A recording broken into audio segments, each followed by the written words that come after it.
Hello, this is Tamer Zain from ElliottWaveForex.com with your weekly analysis for the Euro-US dollar currency pair. Ever since its long-term low at 1.0462, which was formed nearly a year and a half ago, the euro has been moving in a clearly converging range despite the rising momentum on the weekly chart.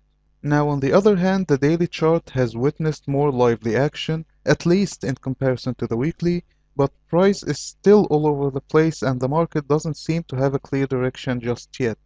So this week we offer two daily counts, both of which expect this consolidation to be at an end.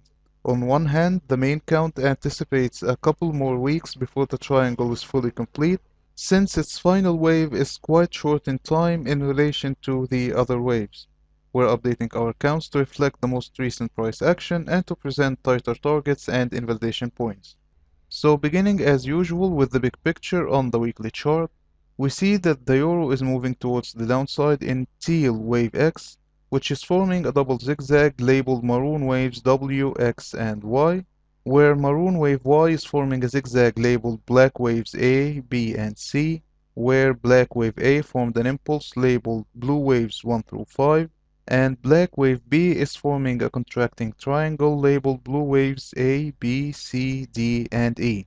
Now moving over to our main count on the daily chart, we can see that blue wave D has formed a zigzag labeled pink waves A, B, and C, retracing a little over 61.8% of blue wave C and reaching a little less than 61.8% the length of blue wave B. Now, blue wave E is forming a double zigzag labeled pink waves W, X, and Y, where pink wave W is forming a zigzag labeled green waves A, B, and C, which should be either complete or very near completion. This count expects the euro first to move either sideways or towards the downside in pink wave X, before reversing towards the upside in pink wave Y to complete blue wave E and therefore black wave B. This count would be supported by movement above 1.1200.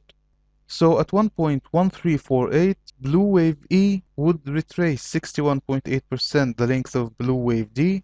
Then at 1.1587, it would reach 61.8% the length of blue wave C.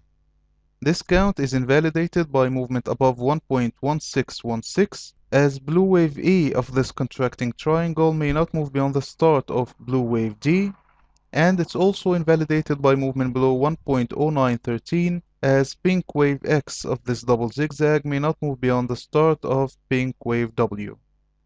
Now jumping to our alternate count, we find the possibility that blue wave E may already have been complete or very near completion, having formed a simple and very short zigzag labeled pink waves A, B, and C, where pink wave C reached almost 100% the length of pink wave A, and it's either complete or very near completion. This count expects the euro soon to continue moving towards the downside in black wave C to complete maroon wave Y of teal wave X.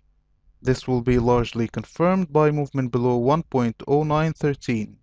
So at 0.9118, black wave C would reach 61.8% the length of black wave A, then at 0.7769 it would reach 100% of its length. This wave count is invalidated by movement above 1.1616, as blue wave E may not move beyond the start of blue wave D, but once price moves below our confirmation point, we may lower the invalidation point to the end of black wave B, which currently stands at 1.1197. That's all for our analysis for this week. I wish you profitable trading and see you next time.